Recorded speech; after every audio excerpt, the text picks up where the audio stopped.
Carol is a passionate advocate for empowering organisations and individuals to work smarter, not harder.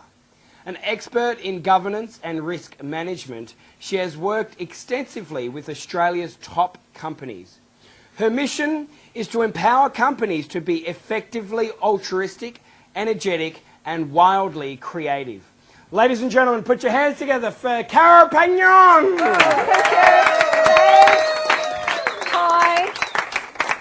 Hi, thanks for the nice welcome.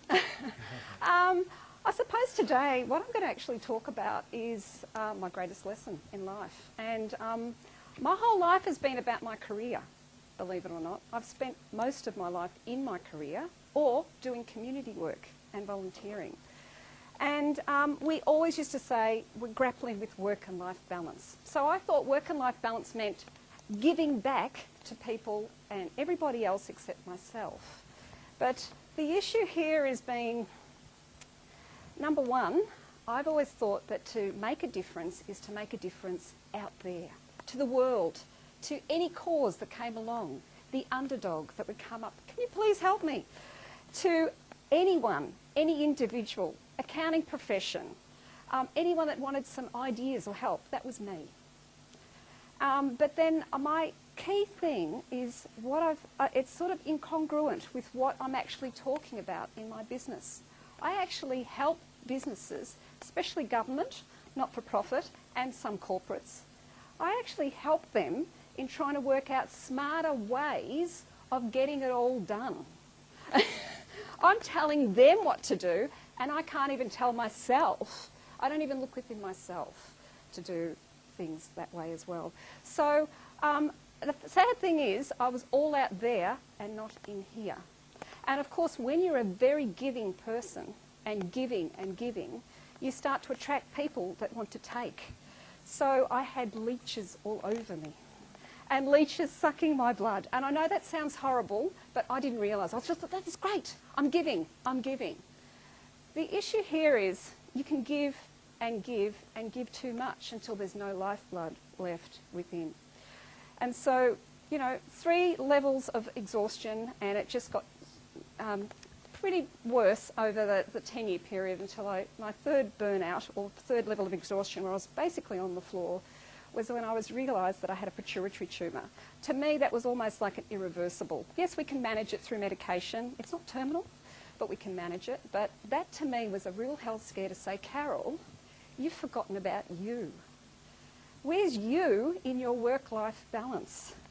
I've been going around Australia in every capital city talking about how do we work smarter, not harder. And I couldn't even do it for myself. So I had to actually have a bit of a regroup and a reality check. I had to look at, it's not just about community groups, the family and work. It was like, what about me? How do I get my mind, body and spirit in check? Because obviously I was out of balance. So I did a lot in terms of regroup. I left full-time work. I actually decided to go out on my own. I took it easy.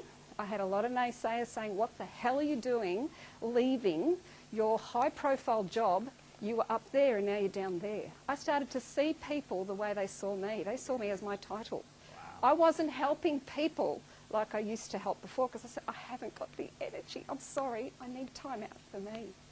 So in all of that, I actually started using my own strategies on me. And it's taken me 3 years to figure that out. I have to use my own strategies on me. I mean, seriously. I'm even thinking Mother Teresa would actually, if she was up there talking to me, she'd be saying, look, I don't even work the way you do. Because I've learnt you either give. If you can't give, you get it, you influence others to give, or you get off. I was the type that never learnt to say no. I was the type that said, yeah, I'll do it. Not next week, I'll do it tomorrow. I'll kill myself for tomorrow to do it, just to get it off my to-do list so I can do more. So it was really odd. But the key thing out of all of that is sometimes all I'm highlighting is I think we all do this to some degree. I don't think I'm alone in this. Would people agree with me on that one? Yes. We are the consummate pleaser. We try to do the right thing. We're going, oh, don't we feel great? We've given to this organisation. We've done all these bits and pieces. But at the end of the day, we can only give so much. We need to give to ourselves. If we can't look after number one, we can't look after number two, number three, number four. We can't always be the leader. Sometimes we need to be the follower. Sometimes we need to be in our sacred space. So I became a Reiki practitioner last year, believe it or not. I had to for my own sanity. And now people are saying, oh, you're really a really great healer. You'd be great healing. I was like, hang on a minute, I have to heal myself. So it's a bit of a journey, and this is a real learning for me. In my past, I would have said, oh great, I've got to heal everybody. Oh right, I'll help here and help there, and I won't even have energy left for myself. So my strategies for me that I use in other organisations are the reality check. Where are we? I mean, we take a holistic view, and this is what I do with boards, CEOs, organisations and specialists in the strategy and the risk space. We say, okay, let's do an environmental scan in all pockets of the business. Where are our hotspots? What's not working well? What is? I look at health and well-being, believe it or not, for others, not for me. So I decided to use that sort of a mind map, or that sort of a scan for me. And guess what? I have to religiously do that because it's still not ingrained in my thinking, because I'm still a little bit on the other side. If I don't watch it, I'll move to that other side. I've got to keep myself in check, the reality check.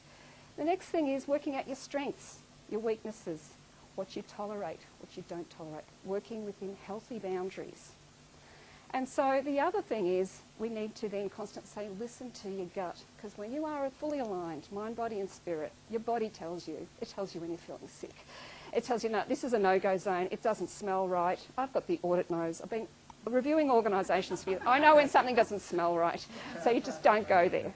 But anyway, doing all those and strategically reviewing on a periodical basis, when you've got that sacred time and you're aligned, that's the way I actually live my life now. Much simpler, decluttered, and that's the way I work. But that's the key thing about being altruistic and making a difference. You've got to put yourself first. I know that sounds exact opposite of the way we're taught, but I believe in getting ourselves first and working smarter and harder for us, because if we do, we'll actually create a big difference in other people's lives. Thank you for listening to me. That was fantastic. Well done. Yay. I really believe in you. That was awesome. Yep. Okay. Yep, just great. Like 10 times better.